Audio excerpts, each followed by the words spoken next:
Diz escritor, tudo bem? No vídeo de hoje a gente vai falar sobre a importância da estrutura narrativa. E eu vou tirar 3 elementos que são muito importantes, que são primordiais, fundamentais para que você trabalhe corretamente na sua estrutura narrativa e assim tenha uma bela de uma obra e um belo de um livro. Mas é claro, se você ainda não se inscreveu no canal, inscreva-se no canal, ative as notificações, porque toda quarta-feira, você sabe disso, tem vídeo fresquinho, feito com muito carinho, feito com muito cuidado para você. Em breve, muito em breve, somente quem está no canal aqui da Editora Albatross vai saber desse conteúdo gratuito, maravilhoso que a gente está criando especialmente para você. Então inscreva-se no canal, ative as notificações e se você gostar do vídeo, lá no final você pode estar dando o seu like. A gente conta muito com isso. Então vamos lá, existem 3 elementos muito importantes que você não pode deixar de trabalhar na sua estrutura narrativa. O primeiro é o tempo, o segundo é o espaço e o terceiro são os personagens. A primeira modalidade de tempo é o chamado cronológico. E você também pode chamar como tempo histórico. E alguns também determinam como tempo externo. O que é exatamente esse tempo? Que é diferente de um outro que eu vou falar daqui a pouquinho. É um tempo onde todo mundo está sofrendo as consequências desse tempo. Onde todos os personagens, onde o narrador fala muito a respeito desse tempo, onde acontece um ocorrido. Nossa, onde acontece um ocorrido, essa foi maravilhosa. Mas é um tempo onde tudo se discorre. Então todos estão exatamente no mesmo tempo, seja no passado, seja num presente, algo contemporâneo, ou seja no futuro.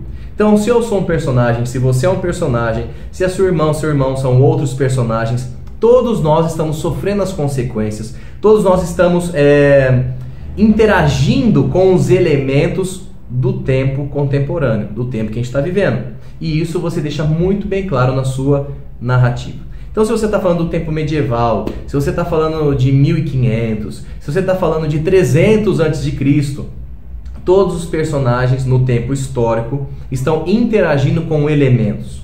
Tem o formato da linguagem, tem o formato de transporte da época, o formato de alimentação da época, o clima da época, até o clima geográfico daquele lugar, mas a gente está falando aqui mais de tempo, ainda não está falando de espaço, mas é um tempo cronológico e tem que ser respeitado. Então se eu estou falando num livro que é onde tudo ocorre em 1819, eu tenho que colocar elementos daquela época e todos os personagens têm que interagir com elementos dessa época. Inclusive nesses pequenos nuances, nesses pequenos detalhes. A maneira de falar, a maneira de se vestir, o que come, a hora que acorda, a hora que dorme. Tem os costumes, a cultura também daquele tempo. E todos os personagens interagem, sofrem, agem, reagem de acordo com esse tempo que é histórico, que é esse tempo externo ou tempo cronológico, beleza? Um outro tipo de tempo é o tempo psicológico, para não falar rapidinho, psicológico, fica muito feio, né? Psicológico.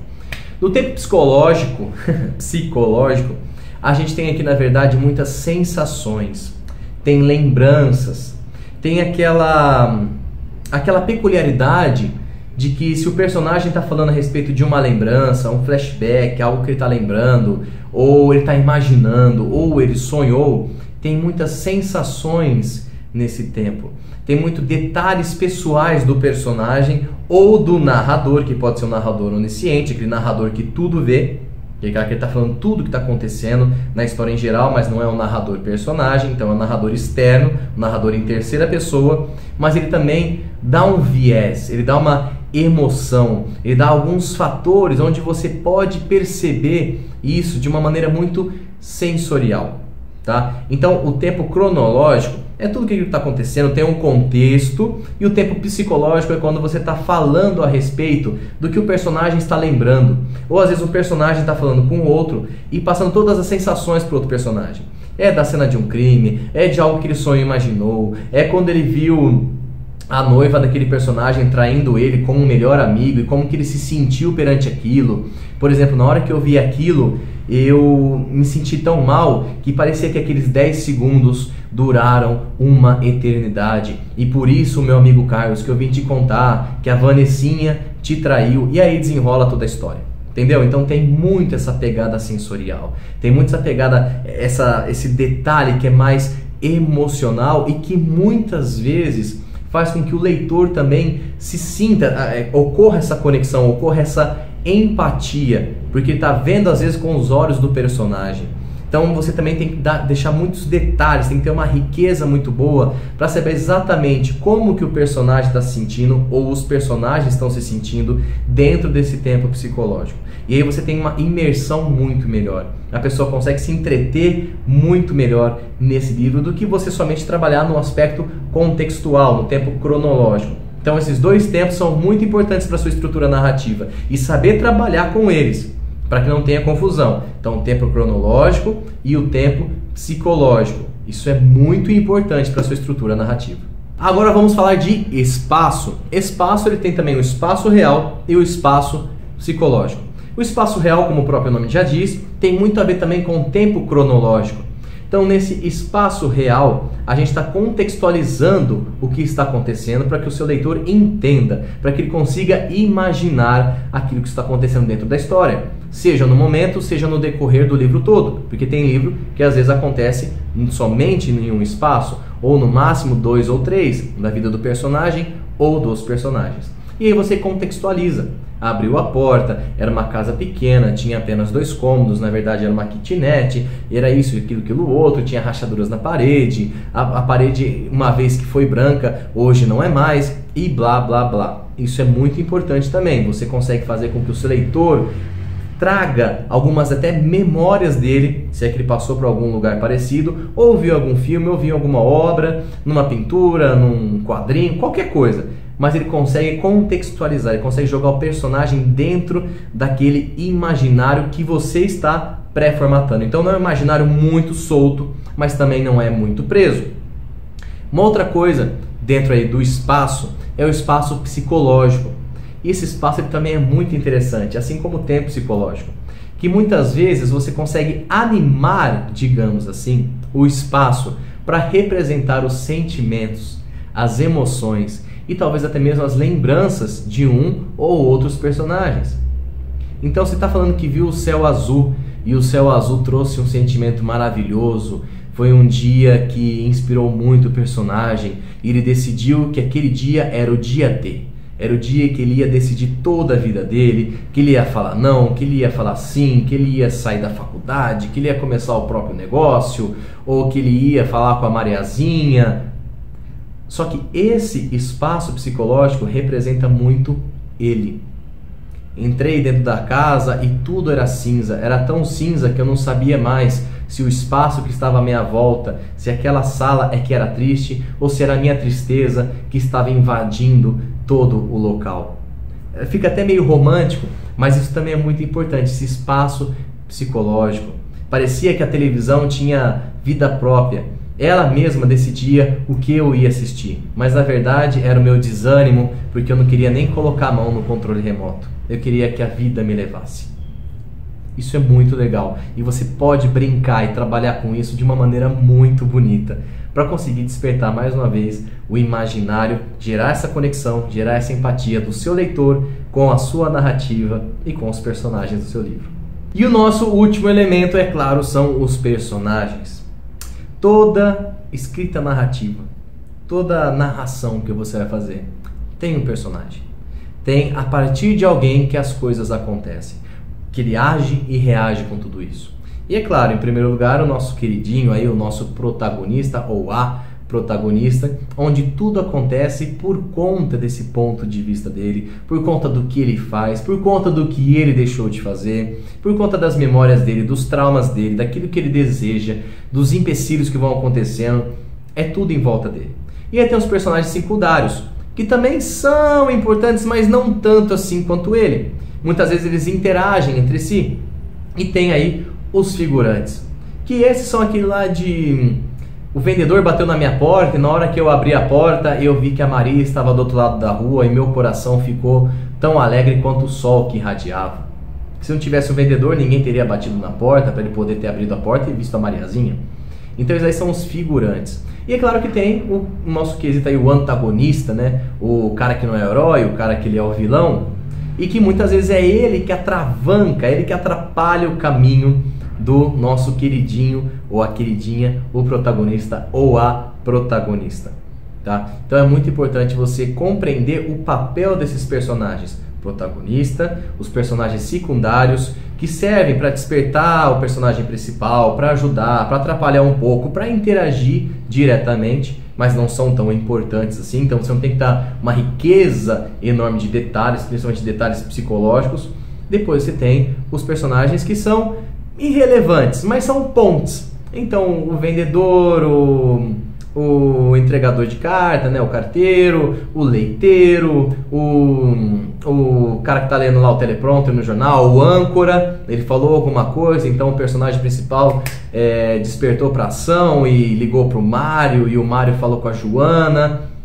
Só preenche algumas lacunas. E é claro que o nosso querido também é o antagonista, que nem toda obra tem, mas que é muito legal, porque é um desafio a mais para o nosso personagem. Isso quando o próprio protagonista também não é antagonista.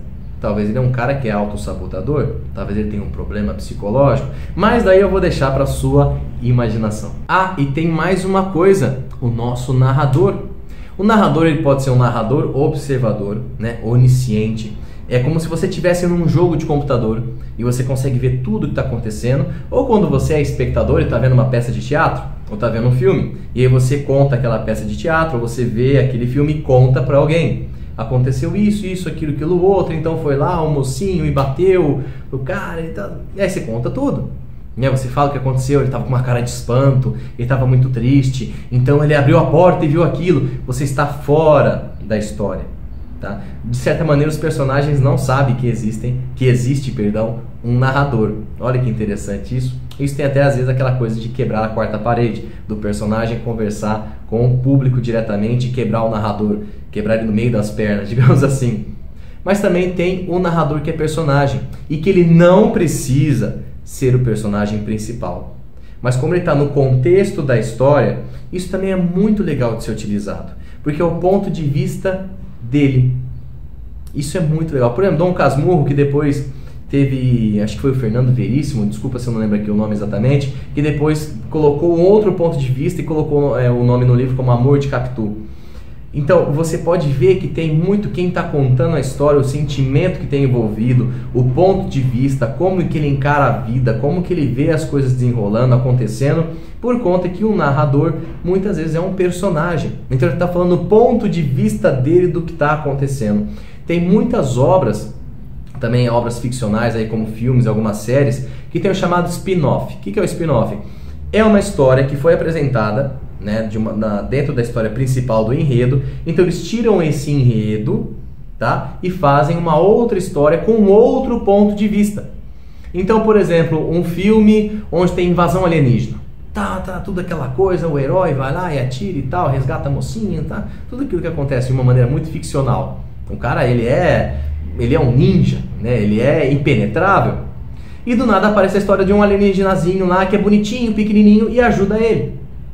Um outro filme é feito contando a história desse alienígenazinho pequenininho, que é bonitinho, contando a história da vida, o que ele passou, quais foram os desafios dele até chegar naquele momento na Terra. Aí você pega uma história e junta com uma outra história que é ainda maior, ou que foi a principal, e você tem um enriquecimento muito maior da obra.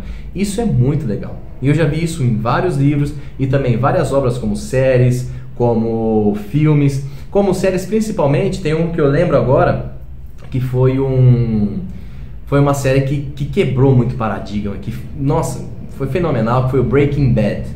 Talvez você não tenha visto, se você não viu ainda, recomendo muito que você veja. Eu não sei se ainda tem no Netflix, mas pode ser que ainda tenha.